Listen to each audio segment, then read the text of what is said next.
Committee on Parole is called back to order. Today's date is February the 2nd of 2023. The time is 12:09. Members of the panel today are Ms. Pearl Wise, Mr. Pete Freeman. My name is Tony Marabell. I'll be acting as chair. Our remote location is Tensaw Detention Center. Would the staff at Tensaw please introduce themselves? Mr. Griffin, is there anyone in there with you? Yes, Yes, the Major Antonio Johnson. Thank you, Major.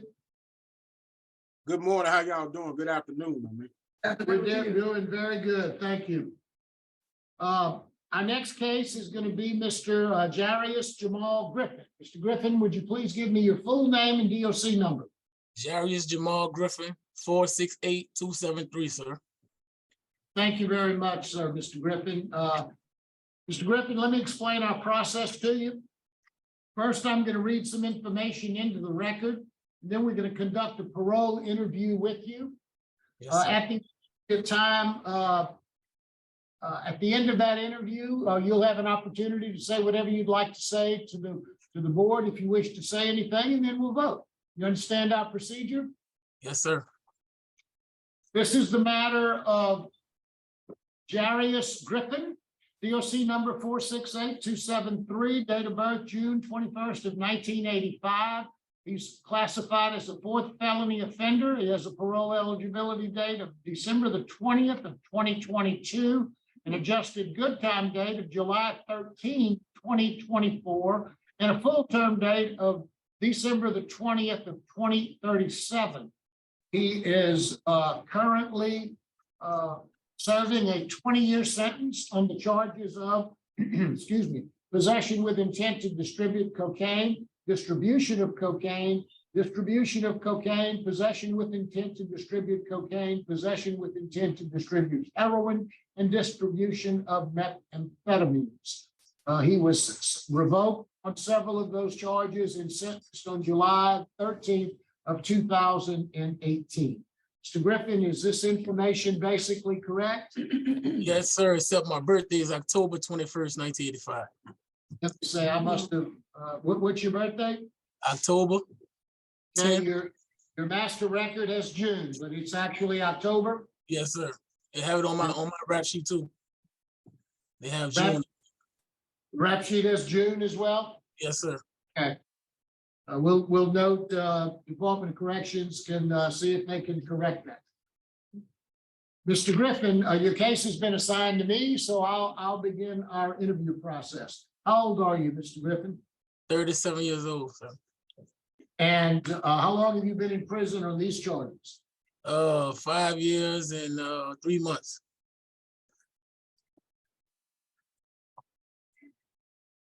Tell me a little bit about your educational background. How far did you go in high school? 11th grade, but I got my GED while I was incarcerated When did you get your GED? in 2015. That's before you were paroled out? Yes, sir. And what kind of work have you done in the past? Like physical work on the street. Like, Yeah, work. Yeah. oh, I'm a barber. Otherwise, Yeah. anything you've done to make a living besides your drug dealing? Oh, I'm a barber and I do lawn care service.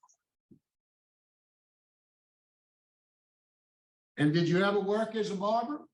Yes, sir. How long did you work as a barber? I've been cutting hair since I was 12 years old. I understand that, but did you ever have a job as a barber? Do you just do occasionally cut people's hair? Yes, sir. Yes, sir. At my house, I have a room in my house where I cut hair. And what about your lawn service? Yeah, I cut with my uncle. My uncle is really his lawn care service, but I work under him. Okay. Do you do drugs? I used to. Okay, well, let's talk about that. When did you start doing drugs? Probably about 17, 18 years old. What did you start out? Smoking marijuana. You ever progressed to anything more than that? Yes, sir. I snorted cocaine before. What else? Pills, couple pills. Heroin? Oh yeah, I tried it. Yes, sir. How often were you doing drugs at 17? I used to smoke marijuana almost every day. Okay, when you came to jail the first time, when you came to jail in 2014, was it? Yes, sir. Okay, when you came to jail in 2014, how long, what kind of drugs were you using then? Marijuana and cocaine. How often were you using cocaine? Every now and then, like weekends. I mostly was on marijuana And how often were you using marijuana? Every day? every day. Yes, sir. How long you been selling drugs? Couple years, about since I was about 17. And you've sold drugs almost regularly since you were 17, is that right? Yes, sir. Why? Just trying to make extra money, sir. And I had a drug addiction, so it went hand in hand. I'm gonna be honest. You keep saying I had a drug addiction and you kept saying I used to That's right. use drugs. You're not addicted anymore? No, sir. I've been And incarcerated.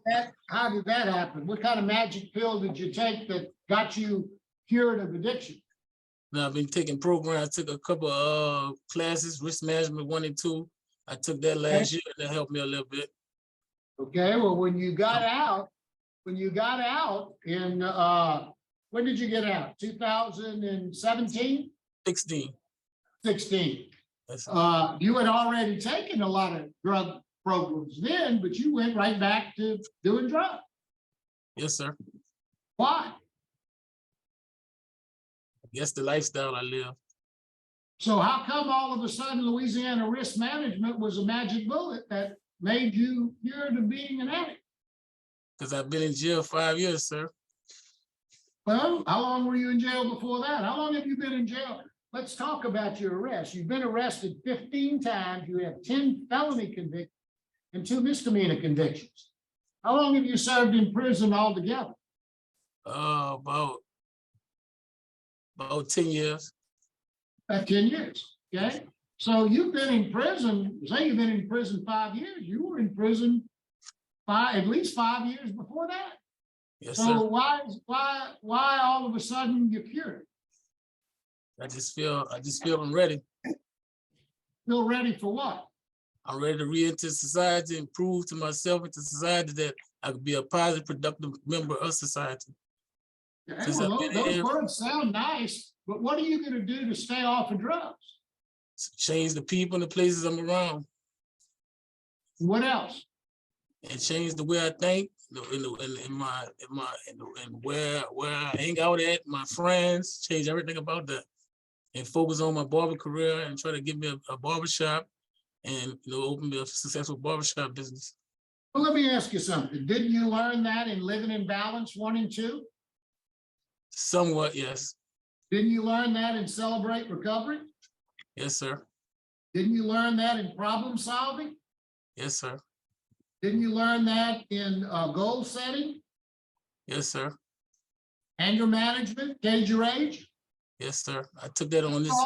That's all the programs you took before you got paroled, and you went right back to selling and using drugs.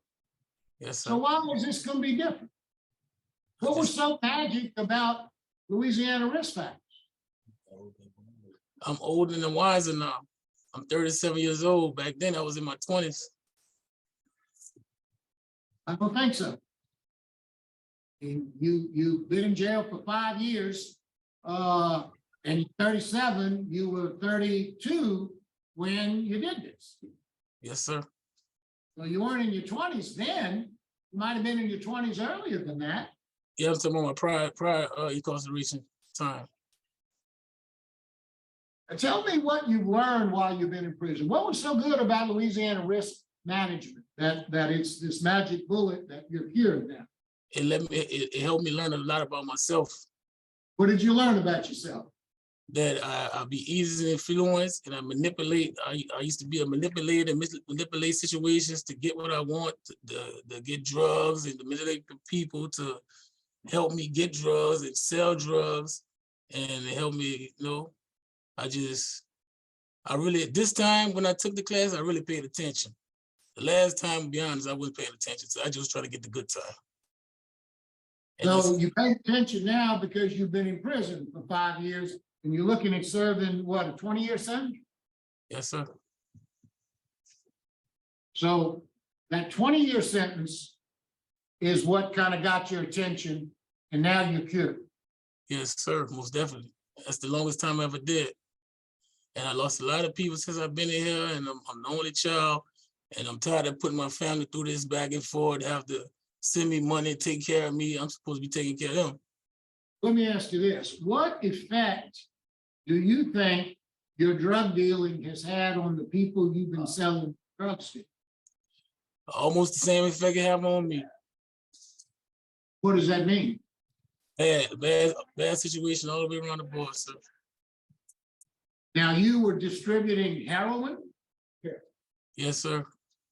How many people do you think have died for overdoses of heroin? A lot. How many people do you think you sold to that have died from overdoses of heroin? Probably a lot.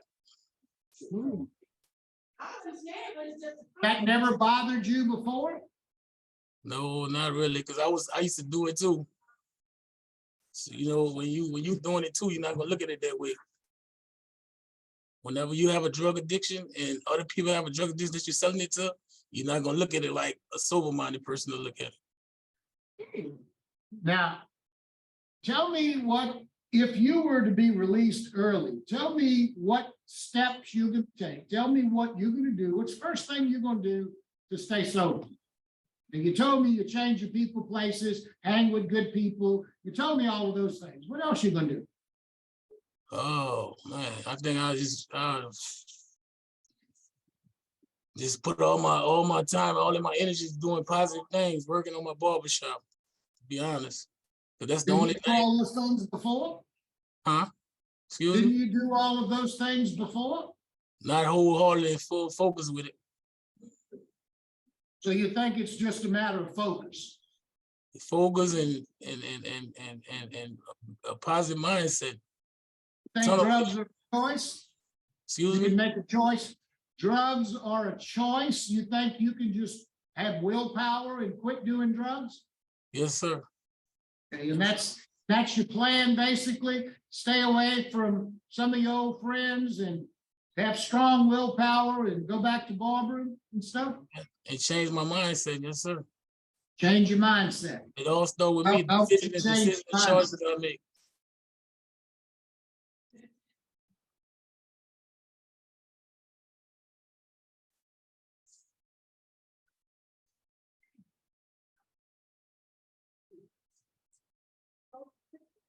What did you learn in victim accountability? That's a class that you took since you've been in prison this last time. Victim accountability.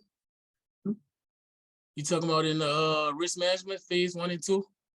No, you took, it's my understanding that my records reflect that you took, let me see what page it's. 57. I'll get to it.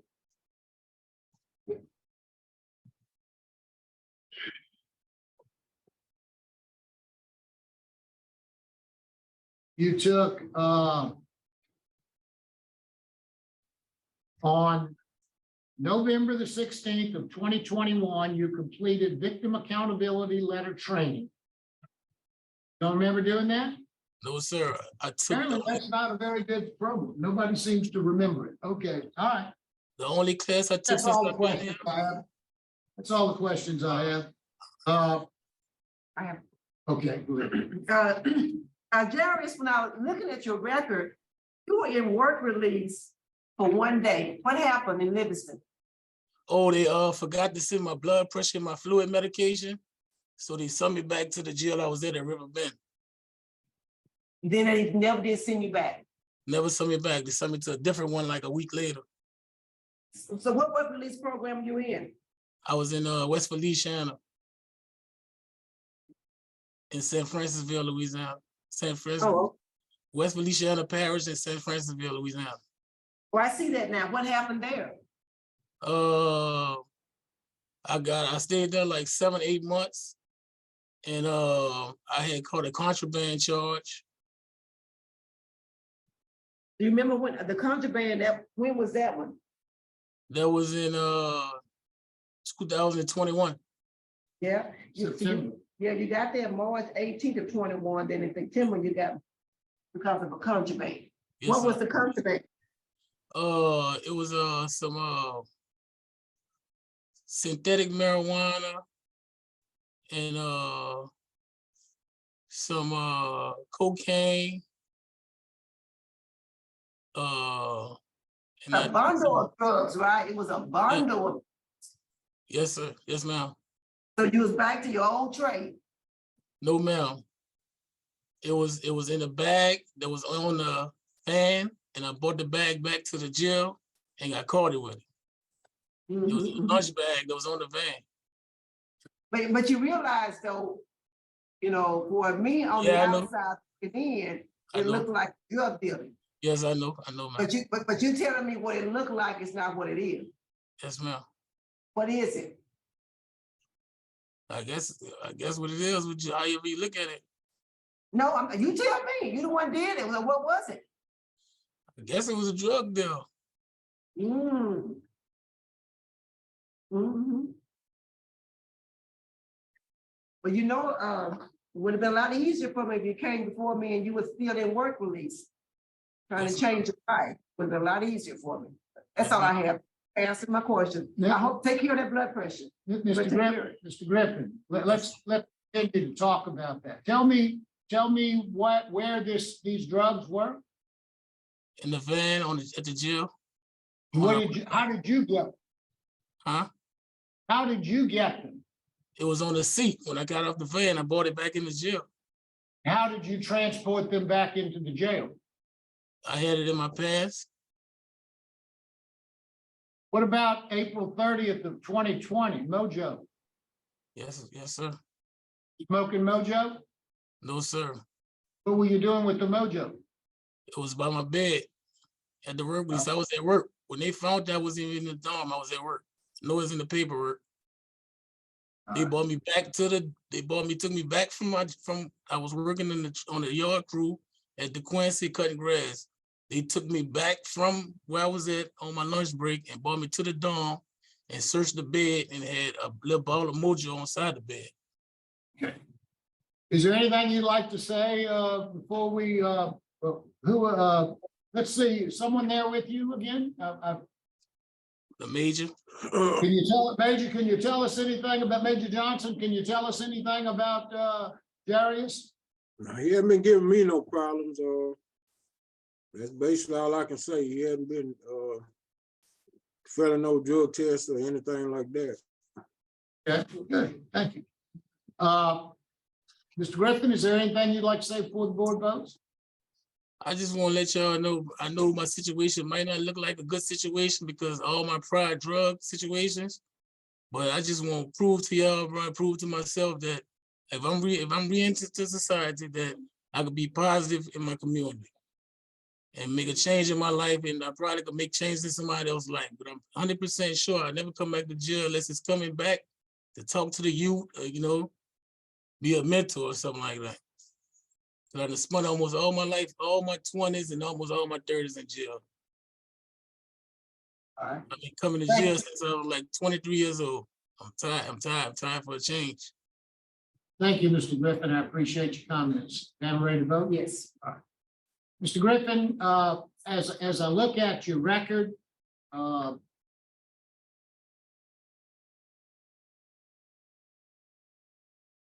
that you've got 15 arrests, 10 felony convictions, 2 misdemeanor convictions. You've got a 20-year sentence. You served 5 years on that. You were paroled out in 2016, I think you told me, 2017.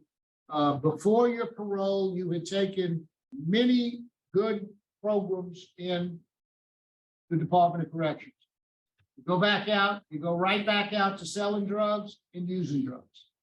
You come back to prison, you take a couple of classes, and all of a sudden you're cured as a drug addict. Yet on April the 30th of 2020, you got written up for mojo, which you say, oh, just happened to be in your bed while you were working. And then on September the 6th of 2021, you were caught, made to squat out of your pants, came mojo, meth, possibly heroin, and $27. Yet you're cured. And drugs to you is a choice. It's not a disease. It's not something that you're going to have a problem with because you're going to will your way through it. Mr. Griffin, you just need a lot more work.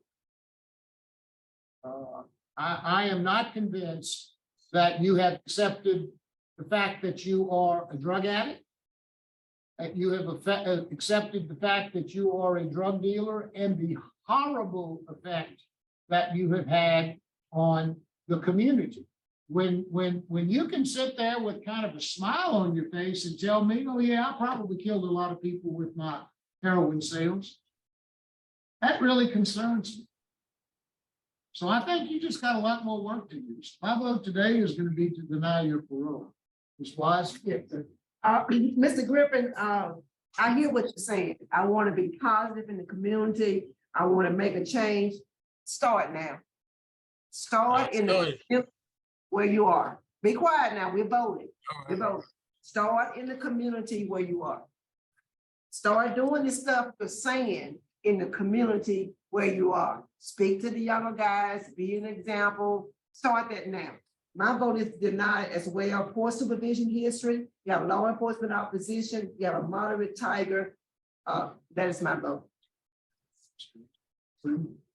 My vote's the same due to a supervision record in the write-up on 9/21. Mr. Griffin, you have 3 votes to deny your parole. Your parole has been denied, but we encourage you to continue to work hard and look inside and see what really is going on with you. Because drugs are a disease. It's not something that you will when you stop doing. So you first need to accept the fact that you're a drug addict and you will forever be a drug addict, and you need to get some help. So good luck to you, sir.